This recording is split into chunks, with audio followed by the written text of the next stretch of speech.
मेरे प्रिय बच्चे, कैसे हो तुम? क्या चल रहा है तुम्हारे मन में? मुझे भनक लग रही है कि कुछ दुविधापूर्ण हो रहा है, लेकिन मैं तुम्हें यह बता रहा हूँ कि दिव्य जगत का यह संदेश तुम्हें धन और सफलता देगा। मेरे प्रिय बच्चे, अब तुम अपने उन आंसुओं को मत रोको जो तुम्हारे मन में निराशा का अंधकार उत्पन्न कर रहे हैं। आखिर तुम क्यों उदास हो रहे हो? किस बात से निराश हो रहे हो? जब मुझसे तुम्हारा दुख छिपा हुआ नहीं है, तो फिर तुम क्यों उदासी के दलदल में फंसते चले जा रहे हो? मेरा आज का यह संदेश तुम तक पहुंच रहा है क्योंकि अब तुम बहुत ही गंभीर रूप से विभिन्न प्रकार के रास्तों का चयन कर रहे हो, जो तुम्हें सच्चाई की ओर लेकर नहीं जाएंगे, जो सत्य के मार्ग का अनुसरण नहीं करते, जो जीत की मंजिल तक नहीं पहुंचाते। लेकिन मैं आ गया हूँ तुम्हें पकड़कर, तुम्हें सही रास्ते पर ले जाने के लिए, तुम्हारा हाथ पकड़कर तुम्हें वो राह दिखाने के लिए जिस राह से सफलता की मंजिल दिखाई देती है, जिस राह से मुक्ति का मार्ग दिखाई पड़ता है, जहाँ केवल प्रेम ही बसता है और जहाँ अपनापन और सौहार्द हर किसी के मन में छिपा रहता है। मेरे प्रिय बच्चे, तुम्हारा दुख मुझसे बिल्कुल भी छुपा हुआ नहीं है। तुम्हारी पीड़ा का मुझे आभास है। तुम भले ही अपने उस दर्द को अपने सीने में छुपाने का प्रयत्न करो, तुम कितना ही प्रयत्न क्यों ना कर लो स्वयं को प्रसन्न दिखाने का। इस संसार में तुम्हारी पीड़ा, तुम्हारा दुख, तुम्हारा दर्द, तुम्हारे भीतर की कोई भी भावना छुपी नहीं है मुझसे। चाहे तुम प्रेम की भावना उत्पन्न करो, चाहे तुम नफरत की भावना उत्पन्न करो, चाहे तुम ईर्ष्या से घिरे हुए रहो या फिर अकेलेपन के एहसास से घिरे हुए रहो, मैं तुम्हारे हर एहसास को, मैं तुम्हारे हर मनोभावनाओं को बेहतर तरीके से महसूस करता हूँ।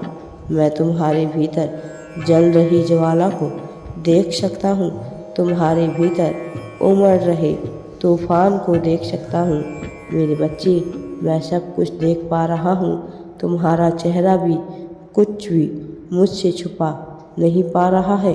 तुम्हारा चेहरा तुम्हारे ही हृदय का एक दर्पण है जो अपने आप ही सब कुछ बखान कर रहा है।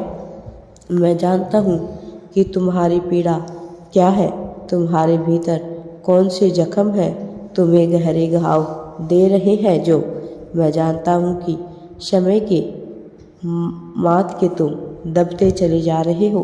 समय तुम्हें किस तरह से पीड़ा दे रहा है, मैं सब कुछ देख रहा हूँ, लेकिन तुम्हें ज्ञात नहीं है कि यही समय तुम्हें उस पीड़ा से भी बाहर निकालेगा।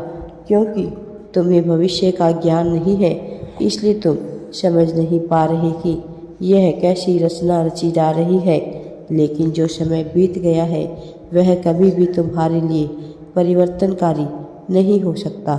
इतिहास भविष्य का निर्माण नहीं करता। इतिहास तो केवल एक सीख है, यह बताने के लिए, जताने के लिए, समझाने के लिए कि अब तुम्हें क्या नहीं करना है। लेकिन मेरे प्रिय, जो मनुष्य इतिहास से चिपक कर बैठ जाता है, उसका भविष्य कभी भी शुद्ध नहीं हो पाता है, सार्थक नहीं हो पाता है। उसे भविष्य से कभी भी सरोकार हो ही नहीं सकता। मेरे प्रिय बच्चे, इस संसार में जीवन बहुत ही अमूल्य है और उस पर मनुष्य का जीवन सर्वाधिक अमूल्य है। यदि तुम मनुष्य के इस जीवन के महत्व को अभी समझ नहीं पाओगे तो फिर इसमें देर हो जाएगी। फिर ऐसा कोई साथी नहीं होगा जो तुम्हारे जीवन के असली रहस्य को बता सके, जो तुम्हें जीवन के रहस्य से पर्दा हटाने में तुम्हारी मदद कर सके।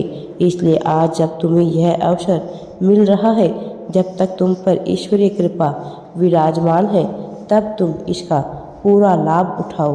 तब तुम केवल आनंद में इस क्षण को ना बिता दो, केवल इसमें बखान करने में इस क्षण को ना बिता दो, केवल अपने दुख दर्द को सोचने में इस क्षण को ना बिता दो। यह क्षण अमूल्य है, यह समय इतना मूल्यवान है कि तुम्हारी कल्पना भी वहाँ तक नहीं पहुँच सकती। मेरे बच्चे, मैं तुम्हें जीत की मार्ग की ओर ले जाने के लिए आया हूँ। मेरा हाथ थाम लो, आगे बढ़ो, इस जीत को अपने आप में समाहित कर लो। मेरे बच्चे, मुझे तुम्हारी बहादुरी पर नाज है, तुम्हारी इच्छा शक्ति पर नाज है। तुम्हारी संकल्प शक्ति कितनी प्रभावशाली है। मुझे ज्ञात है कि तुम्हारी संकल्प शक्ति सबसे महान है, लेकिन क्या तुम्हें अपनी संकल्प शक्ति की ताकत का एहसास भी है? क्या तुम्हें इस बात का एहसास है कि तुम्हारी संकल्प शक्ति इस ब्रह्मांड में सब कुछ निर्मित करने और विध्वंस करने में सर्वाधिक महत्वपूर्ण और सर्वाधिक प्राथमिकता रखती है? मेरे प्रिय बच्चे, अपने इस जीवन के मूल्य को समझो, इसे यूं ही बर्बाद ना होने दो। बहुत समय गुजार दिया तुमने अनावश्यक बातें सोचने में, व्यर्थ की बातें सोचने में, अपने आप ही व्यर्थ के जंजाल में, व्यर्थ के झंझट बातों में फंसाने से, दूसरों के बातों का अर्थ निकालने में, उसका मर्म खोजने में, यह जानने में कि उसके जीवन से तुम्हारे जीवन में क्या फ़र्क पड़ता है, सोचने से कोई फ़र्क नहीं पड़ता। फिर चाहे वह इंसान हो, देव हो, या राक्षस हो, या यक्ष हो। मेरे प्रिय बच्चे, तुम्हें जो यह जीवन मिला है, इसका मूल्य अलग है, वास्तव में इसका अर्थ अलग है। दूसरों से इसकी तुलना बेमानी है, निरर्थक है। दूसरों से इसकी तुलना करना स्वयं के पैरों पर कुल्हाड़ी मारने के समान है, क्योंकि तुम्हारी खोल में आया हुआ कोई भी मनुष्य यह नहीं जान सकता कि तुम कैसा जीवन जी रहे हो। भले ही किसी और को, मनुष्य को जीवन क्यों न मिल जाए, भले ही कोई और मालिक बनकर क्यों ना बैठ जाए, किंतु सार्थकता तुम्हारे जीवन को प्रदान की गई है। तुम्हें सार्थकता के मूल्य को समझना होगा। तुम्हें अपने जीवन के वास्तविक अर्थों को जानकर, वास्तविक मूल्यों को समझकर इसकी सार्थकता को तय करना होगा। तुम्हारा व्यक्तित्व महान है, यह बहादुरी से भरा हुआ है, लेकिन तुम अनावश्यक ही कायर बनकर बैठे हो। तुम अनावश्यक ही व्यर्थ की चीज़ों से डर रहे हो। मेरे बच्चे, तुम्हें अब डरने की आवश्यकता नहीं है, भयभीत होने की आवश्यकता नहीं है। वह जो तुम्हें तनिक भी हानि नहीं पहुंचा सकते, तुम उनसे क्यों डर रहे हो? तुम्हें उनसे क्यों भय है, जबकि मैं हमेशा तुम्हारे साथ रहता हूँ। मैं पहले भी कई बार कह चुका हूँ कि मैं हमेशा तुम्हारे साथ हूँ। राधे राधे जी। वीडियो पसंद आए तो लाइक, शेयर एंड चैनल को सब्सक्राइब जरूर करें।